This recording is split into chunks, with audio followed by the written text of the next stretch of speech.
ഇത്രത്തോളം യഹോവ സഹായിച്ചു, ഇത്രത്തോളം ദൈവം എന്നെ നടത്തി. ഇത്രത്തോളം യഹോവ സഹായിച്ചു, ഇത്രത്തോളം ദൈവം എന്നെ നടത്തി. ഒന്നുമില്ലായ്കയിൽ നിന്നെന്നെ ഉയർത്തി, ഇത്രത്തോളം യഹോവ സഹായിച്ചു. ഒന്നുമില്ലായ്കയിൽ നിന്നെന്നെ ഉയർത്തി, ഇത്രത്തോളം യഹോവ സഹായിച്ചു.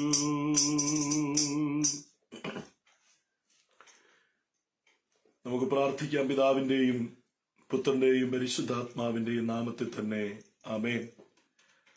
ഇത്രത്തോളം യഹോവ എന്നെ സഹായിച്ചുവെന്നും ഇത്രത്തോളം ദൈവം എന്നെ നടത്തിയെന്നുമുള്ള ഉത്തമമായ ബോധ്യത്തോടെ കർത്താവേ, ഇന്ന് പ്രഭാതത്തിൽ അങ്ങയുടെ പാദപീഠത്തിലേക്ക് വീണ്ടും ഞങ്ങൾ ചേർന്ന് വരികയാണ്. മനോഹരമായ ഈ പ്രഭാതം കർത്താവിന്റെ മുഖത്തേക്ക് നോക്കിക്കൊണ്ട് ഞങ്ങളുടെ ജീവിതം ഞങ്ങൾ ആരംഭിക്കട്ടെ.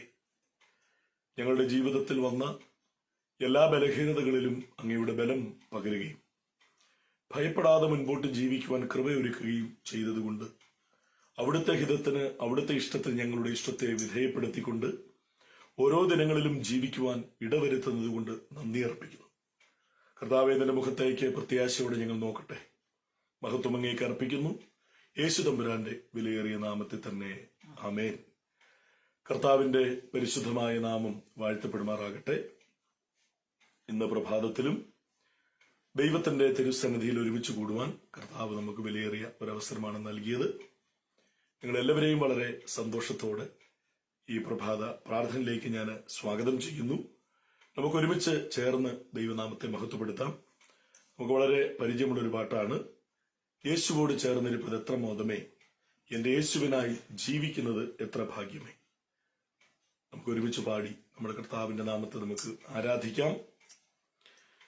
യേശുവോട് ചേർന്നിരിപ്പതെത്ര മോദമേ, യേശുവിനായി ജീവിക്കുന്നതെത്ര ഭാഗ്യമേ. യേശുവോട് ചേർന്നിരിപ്പതെത്ര മോദമേ, യേശുവിനായി ജീവിക്കുന്നതെത്ര ഭാഗ്യമേ. ആശ തന്നോടെന്നും എന്നിൽ വർദ്ധിച്ചിടുന്നേ, ആശ തന്നോടെന്നും എന്നിൽ വർദ്ധിച്ചിടുന്നേ. ആശു തന്റെ കൂടെ വാഴാൻ കാംക്ഷിച്ചിടുന്നേ, ആശു തന്റെ കൂടെ വാഴാൻ കാംക്ഷിച്ചിടുന്നേ. പോക്കി എന്റെ പാപമെല്ലാം തന്റെ ആകത്താൽ, നീക്കി എന്റെ ശാപമെല്ലാം താൻ വഹിച്ചതാ. പോക്കി എന്റെ പാപമെല്ലാം തന്റെ ആകത്താൽ, നീക്കി എന്റെ ശാപമെല്ലാം താൻ വഹിച്ചതാ. ഓർക്കും തോറും സ്നേഹമെന്നിൽ വർദ്ധിച്ചിടുന്നേ, ഓർക്കും തോറും സ്നേഹമെന്നിൽ വർദ്ധിച്ചിടുന്നേ.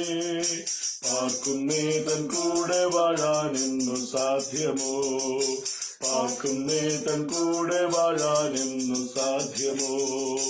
യേശുവോട് ചേർന്നിരിപ്പതെത്ര മോദമേ, യേശുവിനായി ജീവിക്കുന്നതെത്ര ഭാഗ്യമേ. ശ്രേഷ്ഠമേറും നാട്ടിലെന്റെ വാസമാക്കുവാൻ, ശോഭയേറും വീടെനിക്കൊരുക്കിടുന്നവൻ. ശ്രേഷ്ഠമേറും നാട്ടിലെന്റെ വാസമാക്കുവാൻ, ശോഭയേറും വീടെനിക്കൊരുക്കിടുന്നവൻ. കൈകളാൽ തീർക്കാത്ത നിത്യ പാർപ്പിടം തന്നിൽ, കൈകളാൽ തീർക്കാത്ത നിത്യ പാർപ്പിടം തന്നിൽ. വാണിടുന്ന നാളിനായി ഞാൻ നോക്കി പാർക്കുന്നേ, വാണിടുന്ന നാളിനായി ഞാൻ നോക്കി പാർക്കുന്നേ. യേശുവോട് ചേർന്നിരിപ്പതെത്ര മോദമേ, യേശുവിനായി ജീവിക്കുന്നതെത്ര ഭാഗ്യമേ. എന്നു തീരുമെന്റെ കഷ്ടമെന്നി മഞ്ഞിലേ, അന്നു മാറുമെന്റെ ദുഃഖം നിശ്ചയം തന്നെ. എന്നു തീരുമെന്റെ കഷ്ടമെന്നി മഞ്ഞിലേ, അന്നു മാറുമെന്റെ ദുഃഖം നിശ്ചയം തന്നെ. അന്നു തന്റെ ശുദ്ധരത്ത് പാടിയാക്കുമേ, അന്നു തന്റെ ശുദ്ധരത്ത് പാടിയാക്കുമേ. എന്നെനിക്കു സാധ്യമോ മകൻ സമ്മേളനം, എന്നെനിക്കു സാധ്യമോ മകൻ സമ്മേളനം. യേശുവോട് ചേർന്നിരിപ്പതെത്ര മോദമേ, യേശുവിനായി ജീവിക്കുന്നതെത്ര ഭാഗ്യമേ. നല്ലവനെ വല്ലഭനെ പൊന്നുകാന്തനെ, അല്ലത്തിൽ പാരെന്നു വന്നു ചേർത്തിടുമെന്നെ. നല്ലവനെ വല്ലഭനെ പൊന്നുകാന്തനെ, അല്ലത്തിൽ പാരെന്നു വന്നു ചേർത്തിടുമെന്നെ. തുല്യമില്ലാ മോദത്തോടെ വീണകളേന്തി, തുല്യമില്ലാ മോദത്തോടെ വീണകളേന്തി. ഹല്ലേലൂയ ഗാനം പാടി വാണിടുവാനാ, ഹല്ലേലൂയ ഗാനം പാടി വാണിടുവാനാ. യേശുവോട് ചേർന്നിരിപ്പതെത്ര മോദമേ, യേശുവിനായി ജീവിക്കുന്നതെത്ര ഭാഗ്യമേ. ദൈവത്തിന്റെ പരിശുദ്ധമായ നാമം വാഴ്ത്തപ്പെടുമാറാകട്ടെ. വീണ്ടും അനുഗ്രഹിക്കപ്പെട്ട മറ്റൊരു ദിവസത്തിലേക്ക് കർത്താവ് നമ്മളെ വലങ്കരം പിടിച്ച് പ്രവേശിപ്പിച്ചു. യേശു നല്ലവൻ, അവൻ വല്ലഭൻ, അവന്റെ കൃപ, അവന്റെ ദയ എന്നും നമ്മോട് ഉള്ളത്. കഴിഞ്ഞ ദിനങ്ങളിൽ നമ്മൾ ധ്യാനിച്ചുകൊണ്ടിരുന്ന തിരുവചന ഭാഗങ്ങളിൽ രാജാക്കന്മാരുടെ 1-ാം പുസ്തകം 17-ാം അധ്യായത്തിന്റെ 15-16 വാക്യങ്ങളിലൂടെയാണ് കഴിഞ്ഞ ദിവസം നമ്മൾ ധ്യാനിച്ചിരുന്നത്.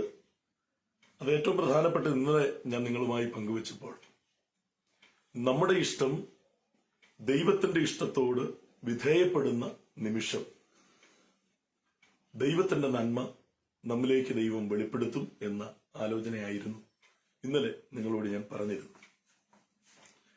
ഈ രാജാക്കന്മാരുടെ 1-ാം പുസ്തകം 17-ാം അധ്യായത്തിന്റെ 15-ാമത്തെ വാക്യത്തിൽ നമ്മളിങ്ങനെയാണ് വീണ്ടും വായിക്കുന്നത്. അവൾ ചെന്ന് ഏലിയാവ് പറഞ്ഞതുപോലെ ചെയ്തു. അങ്ങനെ അവളും അവനും അവളുടെ വീട്ടുകാരും ഏറിയ നാൾ അഹോവൃത്തി കഴിച്ചു എന്ന് ഒരു വേദഭാഗം നമ്മൾ കാണുകയും, സറഫത്തിലെ വിധവയെ നമ്മൾ 17-ാം അധ്യായത്തിന്റെ 9 മുതലുള്ള വാക്യങ്ങളിൽ നമ്മൾ വായിച്ച് മനസ്സിലാക്കുമ്പോൾ അവിടെ വിധവയുടെ വീട്ടിൽ ആകെപ്പാടെയുള്ളത് വിധവയും അവർക്ക് ദൈവം കൊടുത്ത കുഞ്ഞും. അവർ മാത്രമായിട്ടാണ് ഉള്ളത്, അവർ മാത്രമേ ഉള്ളൂ എന്നാണ് നമ്മൾ ആ വാക്യത്തിലൂടെ വായിച്ച് മനസ്സിലാക്കുന്നത്. എന്നാൽ 15-ാമത്തെ വാക്യം വായിച്ചപ്പോൾ അവിടെ ഒന്നിൽ കൂടുതൽ ആളുകൾ ആ വീട്ടിലുണ്ടായിരുന്നു എന്നൊരു സംശയം. അവളുടെ വീട്ടുകാരും ഏറിയ നാൾ അഹോവൃത്തി കഴിച്ചു എന്ന് പറയുമ്പോൾ ഞാൻ ആ വേദഭാഗം വായിക്കുമ്പോഴൊക്കെ എനിക്ക് രസമാണ്. കാരണം നമ്മുടെ കുടുംബത്തിൽ ഒരാൾക്കൊരു നന്മ ഉണ്ടായിക്കഴിഞ്ഞാൽ ആ നന്മ കുടുംബത്തിലെ എല്ലാ ആളുകളിലേക്കും പകരപ്പെടുന്ന ഒരനുഭവം. ഞാൻ ഓർക്കുന്നുണ്ട്, വർഷങ്ങൾക്ക് പുറകിൽ ഞങ്ങൾ ഇടുക്കി കഞ്ഞിക്കുഴി പഞ്ചായത്തിലെ വെൺമണി എന്ന് പറഞ്ഞ സ്ഥലത്ത് എന്റെ പപ്പായൊക്കെ കടയൊക്കെ നടത്തിയിരുന്ന വെൺമണിയിലാണ്. അപ്പൊ ഞങ്ങളുടെ കടയുടെ നേരെ ഫ്രണ്ടിലായിട്ട് യൂസഫ് എന്ന് പറയുന്ന ഒരു മുസ്ലിം സഹോദരൻ താമസിക്കുന്നുണ്ടായിരുന്നു. അദ്ദേഹത്തെക്കുറിച്ച് ആളുകളെല്ലാം പറയുന്ന ഒരു കാര്യം ഞാനിപ്പോഴും ഓർക്കുന്നു. 4 സഹോദരങ്ങളുള്ള ഒരു കുടുംബമാണ്. യൂസഫിനെ കുറിച്ച് അന്നത്തെ ആളുകളെല്ലാം പറഞ്ഞുകൊണ്ടിരുന്നു. മറ്റുള്ള ആളുകളൊന്നും അന്ന് ചെയ്യാത്ത ഒരു കാര്യം അദ്ദേഹം ചെയ്തിരുന്നു. അദ്ദേഹം അവിടെ വന്ന് ഒരല്പ സ്ഥലമൊക്കെ വാങ്ങി ചെറിയൊരു കെട്ടിടമൊക്കെ വെച്ച് മലഞ്ചരക്ക് ബിസിനസ് അദ്ദേഹം തുടങ്ങി. മലഞ്ചരക്ക് ബിസിനസ് അദ്ദേഹം തുടങ്ങി. ബിസിനസ് വളരുവാനായി തുടങ്ങി. ആ പ്രദേശം, ഞങ്ങളുടെ പ്രദേശം എന്ന് പറയുന്നത് ഈ കൃഷി മേഖലയാണ്. അദ്ദേഹം കടയവിടെ തുടങ്ങുന്നത് വരെ ഈ കൃഷി സാധനമൊക്കെ ആയിട്ട് ഏകദേശം 15 കിലോമീറ്റർ ദൂരെയുള്ള വണ്ണപ്പുറം എന്ന് പറയുന്ന ഒരു സ്ഥലത്ത്, അല്ലെങ്കിൽ അവിടെ നിന്ന് പിന്നെ ഒരു 9 കിലോമീറ്റർ അകലെ കഞ്ഞിക്കുഴി, ഇവിടെയൊക്കെ കൊണ്ടുപോയി ആളുകൾ ചുമന്ന് സാധനം കൊടുത്തിരുന്ന ഒരു കാലഘട്ടമായിരുന്നു. അല്ല, യൂസഫ് ഇവിടെ വന്നു. അദ്ദേഹം കച്ചവടം തുടങ്ങി. വളരെയേറെ സാധനങ്ങൾ ഇദ്ദേഹത്തിന് ആളുകൾ കൊണ്ടു കൊടുത്ത് അദ്ദേഹം വളരെ പെട്ടെന്ന്, വളരെ കുറച്ചു വർഷങ്ങൾക്കുള്ളിൽ അദ്ദേഹം വളരെയധികം സമ്പത്തുള്ളവനായി തീർന്നു എന്നാണ്.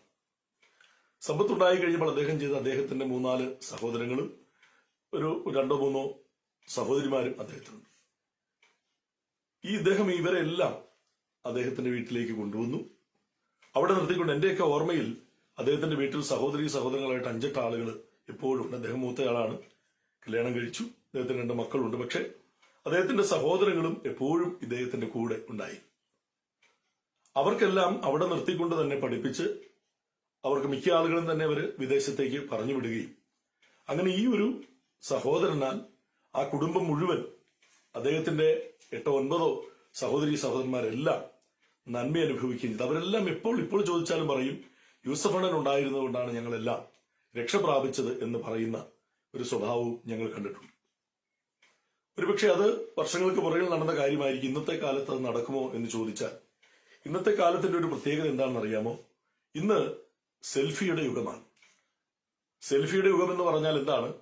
ഞാൻ എന്നെ തന്നെ ഫോട്ടോ എടുത്ത് എന്നെ തന്നെ കണ്ട് എന്റെ ആരോഗ്യത്തെ, എന്റെ കഴിവിനെ, എന്റെ നന്മകളെ വർദ്ധിപ്പിക്കുന്ന ഒരു കാലമാണ് ഇന്നത്തെ കാലം. അണുകുടുംബം, കൂട്ടുകുടുംബമൊക്കെ മാറി, ആ വ്യവസ്ഥിതികൾ മാറി. അണുകുടുംബം എന്ന അവസ്ഥയിലേക്ക് വരുമ്പോൾ ഞാനും എന്റെ ഭാര്യയും എന്റെ കുഞ്ഞും, പരമാവധി ഒരു കുഞ്ഞൊക്കെയാണല്ലോ ഉള്ളത്. അപ്പോൾ അങ്ങനെ സ്വന്തം സഹോദരന്മാർക്ക് തമ്മിലുള്ള ബന്ധങ്ങളെ പോലും നിർത്തൽ ചെയ്തുകൊണ്ട് ഞാനും എന്റെ കുടുംബവും എന്റെ കുഞ്ഞും, എന്റെ ഭർത്താവും എന്റെ ഭാര്യയും എന്റെ കുഞ്ഞും എന്ന നിലയിൽ നിന്ന് കുറെ കൂടെ ഉള്ളിലേക്ക് ഒതുങ്ങി ഞാൻ മാത്രം എന്റെ മൊബൈല്, എന്റെ ബാങ്ക് അക്കൗണ്ട്, എന്റെ തുണി, എന്റേത് എന്ന സ്വാർത്ഥമായ ചിന്ത, എനിക്കെന്നുള്ള ആ സ്വാർത്ഥമായ ചിന്തയിലേക്ക് ലോകം മുഴുവൻ ചുരുങ്ങുന്ന ഒരു കാലമാണ് ഈ കാലമെന്ന് വളരെ വ്യക്തമായി നമുക്കറിയാം. അപ്പോൾ ഇവിടെ ഈ സ്ത്രീയുടെ വീട്ടിൽ അന്ന് ലോകം മുഴുവൻ ക്ഷാമമാണല്ലോ. ഇസ്രായേലിൽ മുഴുവൻ ക്ഷാമം, ആർക്കും വെള്ളമില്ല, ആർക്കും അപ്പമില്ല, ആർക്കും എണ്ണയില്ല.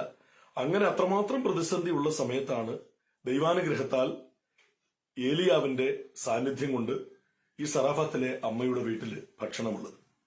എന്റെ വിചാരം ഇപ്രകാരമാണ്, ഈ സ്ത്രീയെ ഏലിയാവിനോട് ചോദിച്ചു കാണും, എനിക്കും എന്റെ മകനും ഇപ്പോൾ പട്ടിണി കൂടാതെ കഴിയാനുള്ള നന്മ ദൈവം തന്നിട്ടുണ്ട്, അതിങ്ങനെ നന്മ തുടർന്നുകൊണ്ടേയിരിക്കുന്നു. നീ എന്റെ വീട്ടിൽ എപ്പോഴും ഉള്ളതുകൊണ്ട്, ദൈവദാസൻ എന്റെ വീട്ടിൽ ഇങ്ങനെ എന്നെ അനുഗ്രഹിക്കുവാൻ വേണ്ടി എപ്പോഴും എന്റെ കൂടെ ഉള്ളതുകൊണ്ട് എന്റെ നന്മ കുറയാതെ ദൈവം എനിക്ക് തന്നുകൊണ്ടേയിരിക്കുകയാണ്.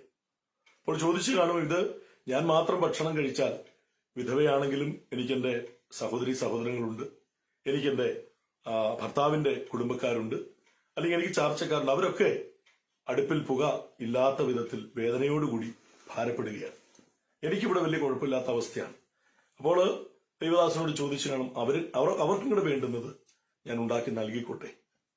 അപ്പോൾ ദൈവദാസൻ പറഞ്ഞിട്ടുണ്ടാവുമല്ലോ, നിന്റെ ചാർച്ചക്കാർക്ക് നീ കൊടുക്കുക, നിനക്ക് കിട്ടിയ നന്മ അവർക്കും കൂടെ കൊടുക്കുക, നിന്റെ നന്മ അവരിലേക്കും കൂടെ നന്മയായി തീരും, അവരും കൂടെ പട്ടിണി കിടന്ന് മരിക്കാതിരിക്കട്ടെ.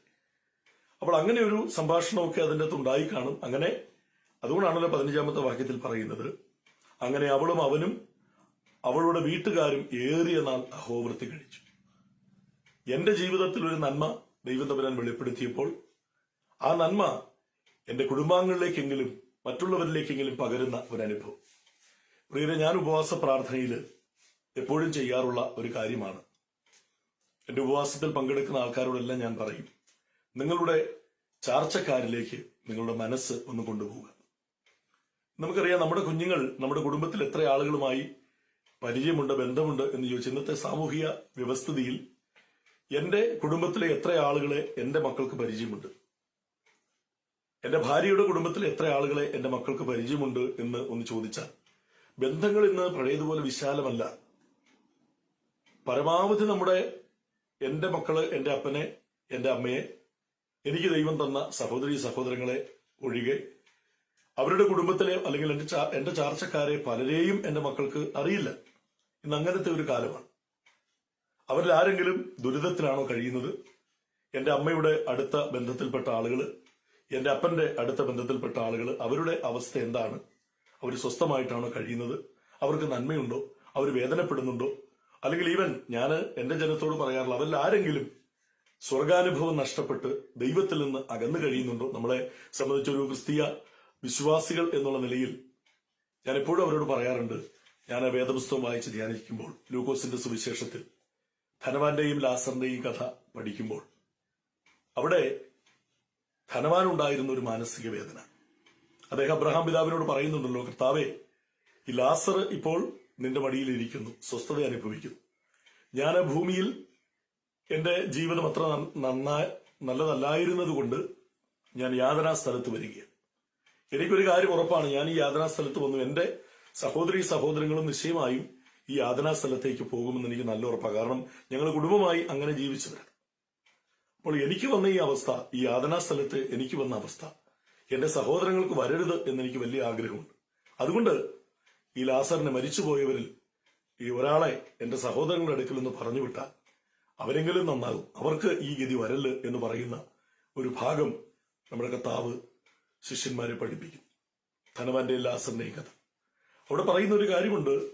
സ്വർഗവും നരകവും എന്ന് പറയുന്ന ദൈവിക പഠനത്തിന്റെ അവസ്ഥ, അല്ലെങ്കിൽ ദൈവത്തിന്റെ രാജ്യത്തിന്റെ അനുഭവത്തെക്കുറിച്ച് ദൈവം പഠിപ്പിക്കുമ്പോൾ, ആ രണ്ട് നിത്യ യാഥാർത്ഥ്യങ്ങൾ ഉണ്ട് എന്ന് ദൈവം നമ്മളെ പഠിപ്പിക്കുമ്പോൾ, നമ്മുടെ കുടുംബത്തിൽപ്പെട്ട ആരെങ്കിലും നമ്മൾ സ്വർഗത്തിൽ, നമ്മൾ രക്ഷയുടെ അനുഭവത്തിലുള്ളവരായതുകൊണ്ട് നമുക്ക് അപ്രകാരം വിശ്വസിക്കാം, അല്ലേ? നമ്മൾ സ്വർഗത്തിൽ ആശ്വാസം പ്രാപിക്കുമ്പോൾ നമ്മുടെ രക്തബന്ധത്തിൽപ്പെട്ട ഒരാള് യാതനാസ്ഥലത്ത് കിടക്കുന്നത് കാണേണ്ടി വന്നാൽ ആ വേദന എത്രമാത്രം വലുതായിരിക്കും. അത് ഗൗരവമാണല്ലേ? അതുകൊണ്ട് ഞാൻ അനുഭവിക്കുന്ന ആത്മീക രക്ഷയുടെ സന്തോഷം, അല്ലെങ്കിൽ സ്വർഗരാജ്യത്തിന്റെ അനുഭവം, ആ കർത്താവ് എനിക്ക് ഒരുക്കുന്ന രാജ്യത്തിന്റെ അനുഭവം എന്റെ സഹോദരനും ഉണ്ടാകണം. എന്റെ സഹോദരിയും ദൈവത്തോട് ചേർന്ന് ജീവിക്കണം. എന്റെ കുടുംബക്കാരെല്ലാവരും കർത്താവിനോടുള്ള ബന്ധത്തിൽ ചേർന്ന് വരണം എന്ന, അതാണ് ആത്മഭാരം എന്നൊക്കെ പറയുന്ന. അതാണ് ആത്മഭാരം എന്ന് പറഞ്ഞാൽ ഒരുവന് ഇല്ലായ്മ വരുമ്പോൾ കർത്താവെ അവനില്ലല്ലോ എന്ന് പറയുന്നത് മാത്രമല്ല, പിന്നെയോ എന്റെ കുടുംബത്തിലെ ഒരാള് ദൈവത്തെ മറന്ന്, ദൈവത്തെ വിട്ട്, ആ രക്ഷ നഷ്ടപ്പെടുത്തി പാപത്തിന്റെ വഴിയിൽ ജീവിച്ച് കർത്താവിൽ നിന്ന് അന്യപ്പെട്ട് നരകത്തിലേക്ക് ഓടുന്നത് കാണുമ്പോൾ, കർത്താവെ, അത് പാടില്ല, അവരെയും നീ ഒരുക്കുന്ന രാജ്യത്തിലേക്ക് എനിക്ക് എത്തിച്ചേർക്കണമെന്ന ആത്മഭാരത്തോടെ പ്രവർത്തിക്കുന്ന ഒരു വ്യക്തിക്കാണ് വാസ്തവത്തിൽ ദൈവകൃപയുടെ അനുഭവമുണ്ട് എന്ന് നമുക്ക് പറയുവാൻ പറ്റും. അപ്പോൾ ഈ ഒരു ആത്മഭാരം നമ്മൾ എല്ലാവരിലും വേണം, എനിക്കും വേണം. എന്റെ കുടുംബത്തിൽ, എന്റെ സഹോദരങ്ങളിൽ ദൈവത്തിൽ നിന്ന് അകന്ന് ജീവിക്കുന്ന ആളുകളെ കുറിച്ച് വളരെ വേദനയോടെ പറയുന്ന അനുഭവം നമുക്കുണ്ടായിരിക്കണം എന്നാണ് ദൈവത്തിന്റെ വചനം വളരെ വ്യക്തമായി നമ്മെ ഓർമ്മപ്പെടുത്തും. അതുകൊണ്ട് ഈ ഒരു ഭാരം ആത്മഭാരമായി തന്നെ നമ്മൾ തുടരണം. ഇവിടെ പറയുന്നത് ഈ സ്ത്രീകളെ സംബന്ധിച്ച്, അല്ലെങ്കിൽ ഈ സ്ത്രീയെ സംബന്ധിച്ച് അവൾക്കുണ്ടായ നന്മ അവളുടെ കുടുംബത്തിലെ അംഗങ്ങളിലേക്ക്, അവളുടെ വീട്ടിലെ അംഗങ്ങളിലേക്ക് പകർന്നു കൊടുത്ത ഈ സ്ത്രീ നമുക്കെന്നും ഒരു മാതൃകയാണ്. അത് നമുക്കെപ്പോഴും അപ്രകാരമുള്ള മാതൃകാപരമായ ജീവിത രീതി നമുക്കുണ്ടാകട്ടെ. ഇന്ന് ബന്ധങ്ങൾ പുതുക്കുവാൻ പറ്റുന്ന ധാരാളം അനുഭവങ്ങൾ നമുക്കുണ്ട്. ബന്ധങ്ങൾ പുതുക്കിയെടുക്കാൻ പറ്റുന്ന ഒത്തിരി മൊബൈൽ ഫോൺ ആണെങ്കിലും ആധുനിക സാങ്കേതിക വിദ്യകളൊക്കെ നമ്മുടെ കൈകളിലുണ്ട്. പക്ഷേ അത് നമ്മുടെ കുടുംബത്തിലെ ആളുകളിലേക്ക് ആ ബന്ധങ്ങളൊക്കെ, ഇന്ന് പലപ്പോഴും നമുക്കറിയാം, കുടുംബാംഗങ്ങൾ എല്ലാവരും ഒരുമിച്ച് കൂടുന്ന സാഹചര്യങ്ങളൊക്കെ വളരെ വിരളമാണ് ഈ കൊറോണയുടെ പശ്ചാത്തലത്തിൽ.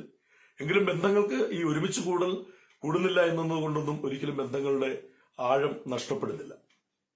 വളരെ വ്യക്തമാണ്, ഈ സ്ത്രീക്ക് ഒരു നന്മയുണ്ടായപ്പോൾ അവൾ മാത്രമല്ല, അവളുടെ കുടുംബക്കാരും ഏറിയ നാള് പട്ടിണി കൂടാതെ കഴിയുവാൻ ഈ സ്ത്രീയെ മുഖാന്തരമായി എങ്കിൽ നമുക്ക് നമ്മളെ തന്നെ ഒന്ന് വിലയിരുത്താം. കർത്താവ്, ഞാൻ മൂലം എന്റെ കുടുംബത്തിലെ എത്ര ആളുകൾക്ക് ഞാൻ മൂലം നന്മയും അനുഗ്രഹവും ഉണ്ടാകാറുണ്ട്.